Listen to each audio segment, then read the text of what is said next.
Have you ever started a project with a clear plan, only to find that more and more tasks are being added every day? It is a common experience. We want to be helpful, but saying yes to everything can impact the quality of our main work. Exactly, David. Today, we focus on mastering power communication. We'll explore 5 strategic workplace scenarios designed to help you navigate complex requests with clarity and professionalism. By the end of this video, you will have the exact phrases to maintain focus on key priorities while remaining a highly valued team player. Today, we will walk through 5 essential lessons that will elevate your professional communication. Let's begin with Situation 1, the Scope Creep Shield. Imagine you are finishing a report. Suddenly, a partner asks you to add 3 more sections that were not discussed before. Your goal is to maintain the original timeline without sounding uncooperative. Hi, Elena. Since you were working on the report, could you also include a full competitor analysis and a 5-year forecast by tomorrow? I appreciate the suggestion, David. Those additions would certainly add value. However, to maintain our current quality standards and meet tomorrow's deadline, should we prioritize the main report first and schedule the extra analysis for next week? Notice how Elena did not say no. Instead, she used a technique called positive prioritization. That is right. By using phrases like add value and quality standards, you show that you care about the project's success. You are not refusing, you are managing resources effectively. Now let's practice. Please repeat after me to master your intonation. I appreciate the suggestion. I appreciate the suggestion. Excellent. Let's try the next part. To maintain our quality standards. To maintain our quality standards. Perfect. One more. Should we prioritize the main report first? Should we prioritize the main report first? Brilliant work. You sound very professional. The key phrase here is to maintain our current quality standards. This shifts the focus from your workload to the excellence of the final result. We want to hear from you. If a colleague asks for an urgent favor while you are busy, how would you politely ask to reschedule? Please share your professional version in the comments below. Setting boundaries is important, but what happens when things don't go according to plan and you have to deliver news that isn't ideal? That is a vital skill. In our next loop, we will reveal the crisis softener, a sophisticated way to communicate delays while keeping everyone's confidence high. Don't miss this one. Imagine you are managing a project and you realize a key milestone will be delayed by 3 days. Instead of waiting until the last minute, you need to inform your partner now. The goal is to provide a solution before concern even arises. Elena, I was checking the schedule. Is the client presentation still ready for Monday morning? David, I am glad you asked. To ensure the data is 100% accurate, we are performing one final quality check. This means the final version will be ready by Wednesday. To keep us on track, I can share the executive summary today so you can review the main points. How does that sound? Notice how Elena shared the news. She didn't lead with the delay, she led with the reason, accuracy, and the value, quality. Exactly. This is the buffer technique. By offering the executive summary immediately, you provide a bridge so the other person doesn't feel empty-handed. You transform a potential problem into a proactive update. Let's practice these professional phrases together. Repeat after me. To ensure the data is 100% accurate. To ensure the data is 100% accurate. Great focus. Now the next part.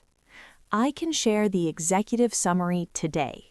I can share the executive summary today. Excellent pace. Finally, how does that sound? How does that sound? You are doing an amazing job. The key phrase here is, I am glad you asked. It shows you are prepared and not hiding from the situation. Now it's your turn. If you had to announce a small delay, what positive reason would you give? Tell us in the comments. Handling news is one thing, but what if you need help from a different department and you aren't their manager? That requires true influence. Next, we will explore leadership without authority, how to inspire collaboration even without a formal title. Let's look at Loop 3.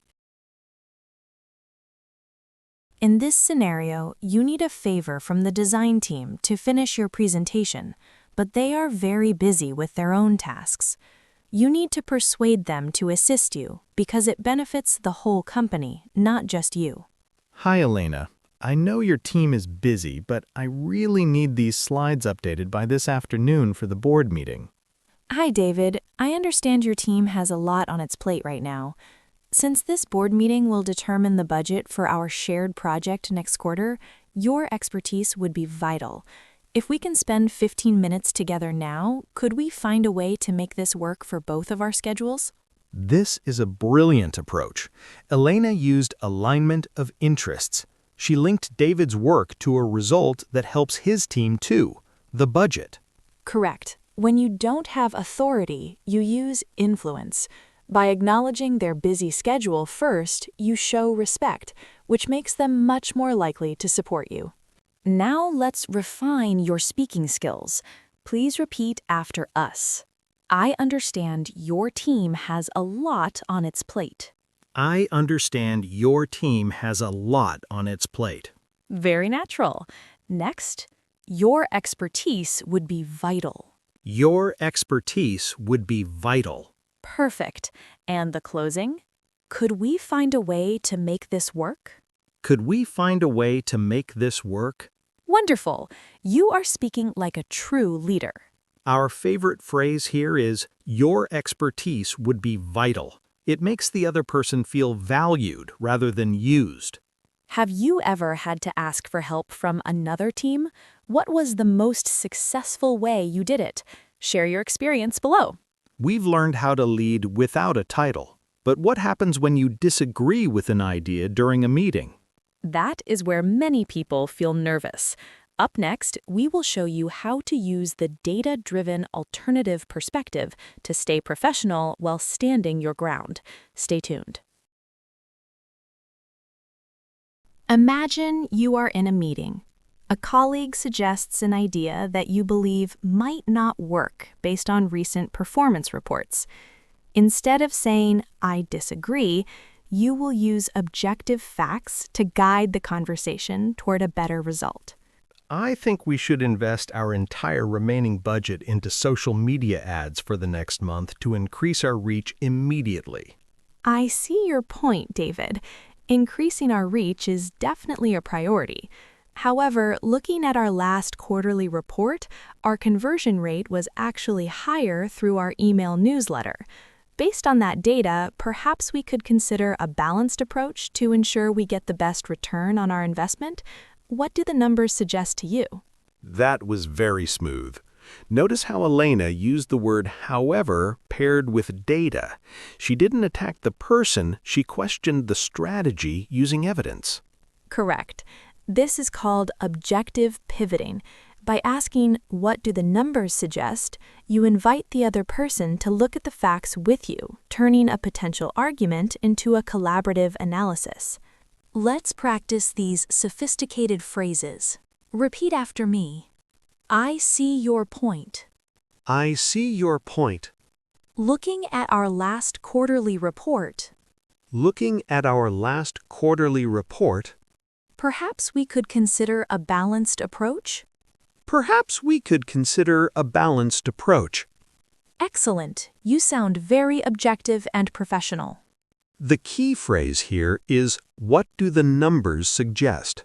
It removes emotion from the disagreement and focuses on the goal.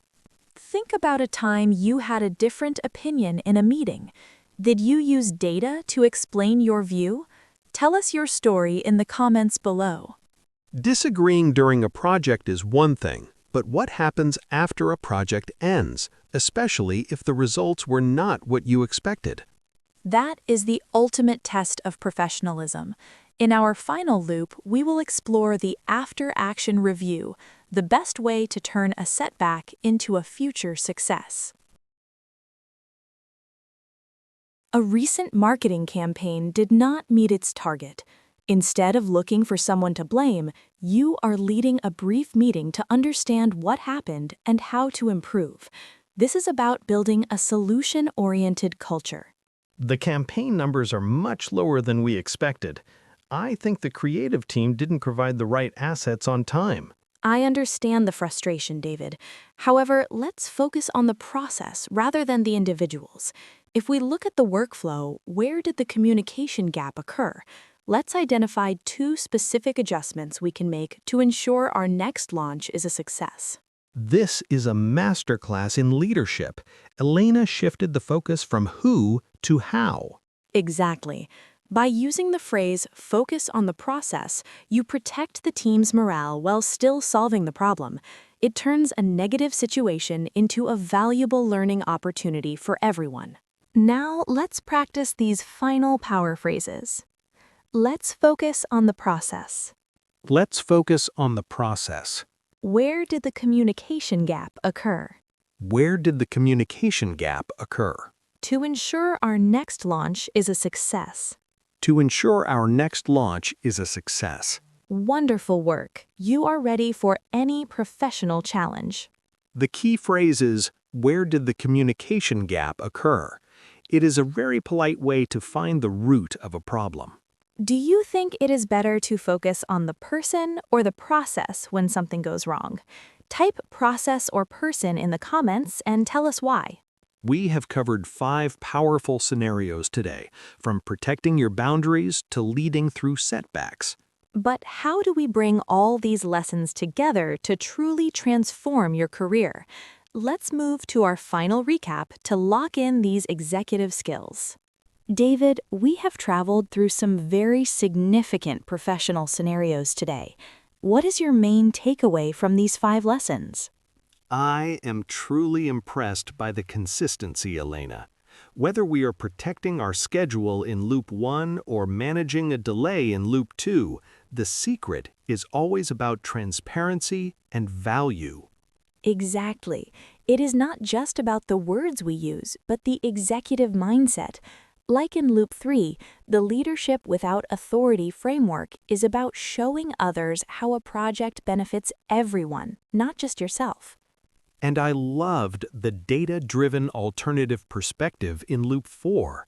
It is so much more professional to let the numbers do the talking.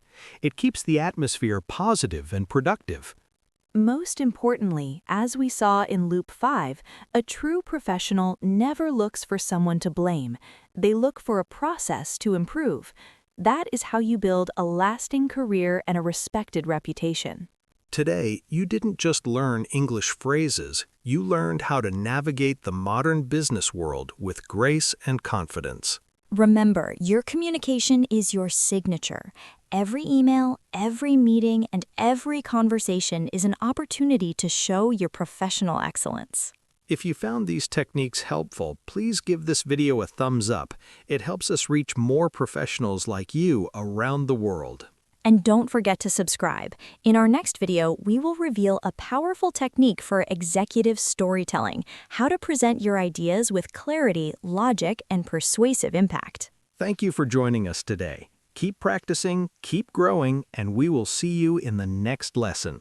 Have a productive and successful week ahead. Goodbye for now.